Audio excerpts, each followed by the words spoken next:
Let's take a look at questions 13 through 15. We're going to simplify our radicals. So right here, you have broken up into two radicals, like what was done up here. This part's done for you. So we've got our perfect square and then the leftover. I'm going to look on my list for the square root of 16. So if I look on my list, there's my square root of 16. And I see that the square root of 16 is plus and minus 4. And yes, you need to use plus and minus.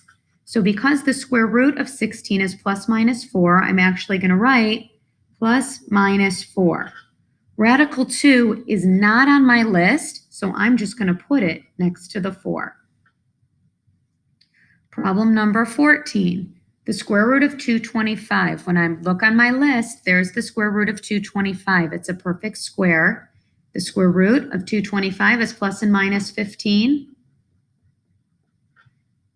Radical 21, or square root of 21, is not on this list, so I'm just going to write it next to the 15. Finally, I've got the square root of 81 times the square root of 3. If I look on my list, there's the square root of 81. It's plus minus 9. And square root of 3 is not on my list, so I just write it next to the 9. You are going to try problems 16, 17, and 18 on your own.